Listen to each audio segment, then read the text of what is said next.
예, 나루히토 일왕이 오는 10월 22일 일왕으로 즉위식을 갖죠. 이게 한일 관계 개선의 기회가 될 것이다. 이런 전망이 나오고 있지만 사전 만남격인 최근의 유엔 회의에서 한일 두 정상회담은 만남이 불발됐습니다. 그렇기 때문에 상황이 안개 속인데 오늘 이 문제를 좀 짚어보도록 하겠습니다. 조국 블랙홀에 가려진 한일 관계 분석입니다. 정치부 최한영 기자 나왔습니다. 자, 최 기자. 네. 이번 총회에 좀 집중이 됐었어요. 북미 회담과 관련한 문제도 좀 있었습니다만 이 부분도 상당히 중요한 문제였죠. 현재에서는 어떻게 지금 절차가 진행됐습니까? 네, 문재인 대통령이 이제 귀국길에 올랐기 때문에 결과적으로 가장 중요한 한일 정상회담은 결국 이뤄지지 않았습니다. 예. 전문가들 사이에서는 우리 대법원의 일제강점기 강제노동 피해자 배상 판결과 일본의 대한국 수출 규제 조치로 인한 갈등이 큰 만큼 이 유엔 총회 중에 한일 정상회담을 통해서 문제를 다 해결하지 못한다 하더라도 해결의 단초를 마련해야 된다라는 의견이 계속 제기가 됐었는데 결국 성사가 되지 않은 겁니다. 이게 과정을 좀 보면은 일본 교도통신이 지난 19일에 한일 양국의 유엔 총회 기간 중 정상회담을 보류하기로 방침을 정했다고 보도하자 이때 바로 청와대 관계자가 내부에서는 아직까지 한일 정상회담 관련 논의는 별로 없었다. 그런 이야기가 나왔습니다. 미국 내에서는 한일 갈등 방치는 미국의 이해관계에도 직결된다면서 양국 간 회담을 주선해야 된다는 주장이 계속 한 7월, 8월부터 계속 나오고 있었는데 별로 영향을 미치지 못한 것으로 보입니다. 또 23일 한미 정상회담에서도 다양한 말씀하신 북핵 해결 관련 다양한 논의가 이루어졌지만 한일 군사정보보호협정, 지소미아 종료 결정, 트럼프 대통령의 언급이 있지 않겠느냐라는 관측이 제기가 됐었는데 결국 논의가 이루어지지 않았습니다. 대신에 한일 외교장관 회담이 현지 시간으로 26일 오후, 한국 시간으로 내일 새벽인게 아마 우리 외교부에서는 공식 발표하지 않았지만 아마 열릴 것으로 보입니다. 아하. 다만 모테기 요시미스 신임 일본 외무상과 강경화 외교장관 간의 상견례 성격이 짙지 않겠느냐 그런 해석이 나오고 있습니다. 알겠습니다. 문 대통령이 24일 유엔 총회에서 기조연설을 했었죠. 이때 일본을 좀 언급을 했습니다. 수위 조절은 좀 있었습니다만은 경고성 발언이다. 이렇게도 해석하는 진단들이 있는데 어떤 내용이었습니까? 네, 말씀하신 대로 문재인 대통령은 현지 시간으로 24일 미국 뉴욕에서 열린 유엔 총회에서 기조연설을 통해서 일본 관련 언급을 살짝 했는데요. 크게 두 가지로 줄이자면 과거에 대한 성찰, 자유무역의 가치를 이렇게 강조를 했습니다. 일본을 지칭하진 않았습니다. 일본을 직접 거론하진 않았지만은 강제노동 피해 문제와 일본의 수출 규제 조치 등으로 양국 갈등이 이어지는 상황에서 사실상 일본을 겨냥한 메시지라는 해석이 나왔습니다. 좀 구체적으로 말씀을 드리면 문 대통령 연설에서 동아시아는 2차 세계대전이 끝난 후 침략과 식민 지배의 아픔을 딛고 상호 긴밀히 교류하며 경제적인 분업과 협업을 통해서 세계사에 유례없는 발전을 이루었다라고 말했습니다. 또 이것이 자유무역의 공정한 경쟁 질서가 기반이 됐다라고 밝히면서 지금 일본이 내놓은 수출 규제 조치가 자유무역 기반을 약간 해친 게 아니냐 그런 뉘앙스인 건데요. 그러면서 과거에 대한 진지한 성찰 위에 자유롭고 공정한 무역의 가치를 굳게 지키며 협력할 때 우리는 서로 발전해 나갈 수 있을 것이라고 말했습니다. 앵커께서 말씀하신 대로 일본의 수출 규제 조치를 직접 거론하지는 않았습니다. 그렇지만 각국 정상들이 모인 자리에서 일본의 경제 보복 조치가 한일 양국만의 문제가 아니라 또 국제사회의 자유무역 질서를 방해하는 차원의 문제라는 점을 좀 거론한 걸로 보입니다. 하나만 더 말씀을 드리면 과거에 대한 진지한 성찰 이 부분 같은 경우에는 다시 이제 언급을 하면서 강제노동 피해 문제와 위안부 피해자 문제에 대한 좀 진지한 반성을 보이지 않는 일본 정부와 지도자들에 대해서 좀 우회적인 비판을 내놓은 거 아니냐 그런 해석이 나오고 있습니다. WTO가 제소된 상황에서 여론전을 하고 있다라는 이런 해석도 가능하겠군요. 자, 지금 10월 22일이 나루히토 왕의 즉위식이죠. 그렇습니다. 일본에서는 굉장히 의미 있고 또 큰 행사인데 관계 개선의 계기가 될 것이다.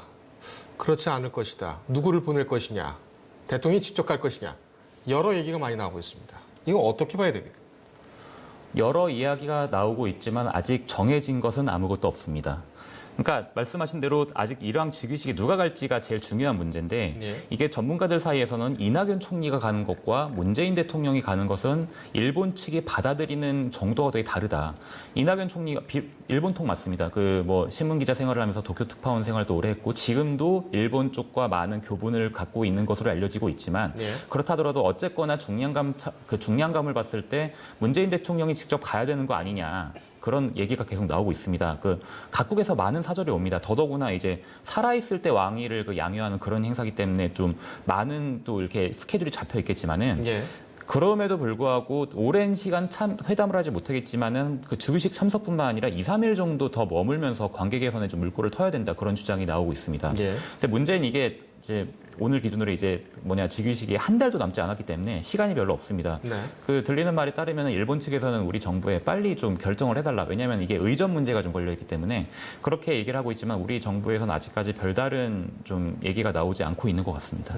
현재 상황에서는요. 지금 그 청와대 출입하고 있는 정치부 기자들은 누가 적당하다고 생각을 하고 있습니까?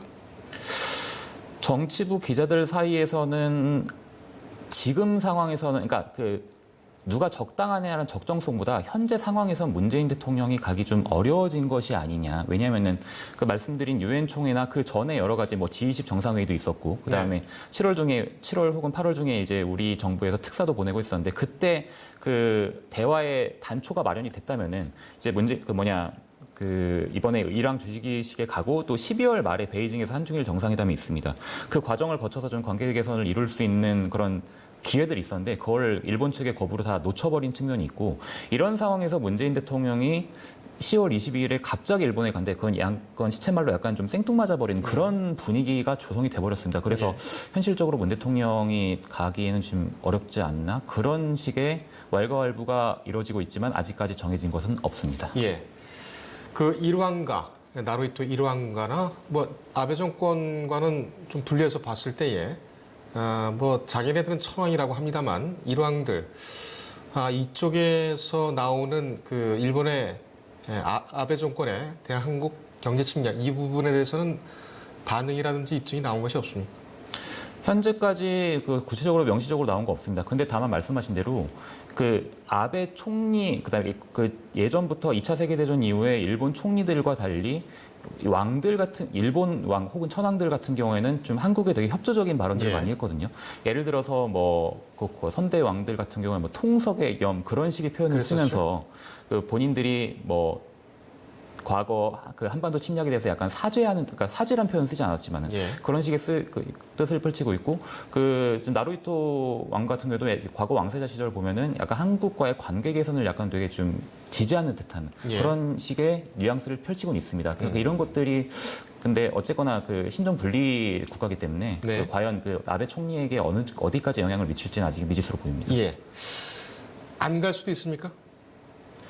그렇진 않을 것 같습니다. 그러니까 이낙연 총리를 보낼지언정 아예 우리나라 어떤 분들께서는 장관급이 갈 수도 있다. 그러니까 고위 관계자 누구를 보내긴 보낼 텐데 과연 급을 놓고 지금 굉장히 톤 조절을 누구를 가는 것 자체가 외교적인 메시지가 되는 거기 때문에 그러니까 문재인 대통령, 이낙연 총리 혹은 밑에 장관급 강경화 장관도 있을 수 있고 혹시 설마 거기 현지 대사를 통해서 대신 보내고 그런 경우는 없을 것 같습니다. 그건 좀 결례가 되겠죠. 아무래도 그럴 것 같습니다. 빌미를 주게 되는 것이고. 그렇습니다. 앞으로의 한일 관계 어떻게 전개될 것으로 봅니까? 당분간 경색 국면은 좀 이어질 것으로 보입니다. 특히 그러니까 지난번 출연에서도 말씀드렸지만 아베 총리가 단행한 내각 인사를 단행을 했는데 이 내각 인사들이 좀 발언들을 보면은 예컨대 이런 겁니다. 하기우다 고이치 문부가 학상 같은 경우에는 임명 직후에 과거 제국주의 교육의 핵심으로 보이는 교육 칙어, 그러니까 국민의 충성심과 효도심이 국체의 정화이자 교육의 근원이다. 이런 것이 기조인데 이걸 옹호하는 발언을 해서 좀 파문을 일으키기도 했습니다. 또 고노다로 방위상은 과거 외무상 시절에 좀 외교 권리를 범하기도 했고, 근데 최근에 도쿄와 후쿠시마, 서울 등의 방사능 수치를 비교하는 그런 걸 본인의 트위터에 뜨이면서, 그러니까 우리 정부가 좀 후쿠시마 오염수 방류 문제를 공론하지 않았습니까? 이거에 대해서 우리 측의 발언에 대응하는 것이 아니라 자기들만의 방식으로 다시 맞받아치는 이런 형식으로 좀 나오고 있기 때문에 이런 형식에서는 솔직히 우리 정부도 다시 대화를 다시 그 시작할 만한 공간을 파고들기는 좀 쉽지 않아 보입니다. 알겠습니다. 이 사실은 뭐 조국 블랙호크 때문에 여러 가지 이슈가 가려져 있습니다. 네. 특히 이제 일본 문제도 그렇고 돼지 농가, 돼지 전용 사건도 있는데 좀 일본 관계라도 잘 해결이 돼서 좀 좋은 소식들을 좀 전해드릴 수 있으면 좋겠습니다. 오늘 고생했습니다.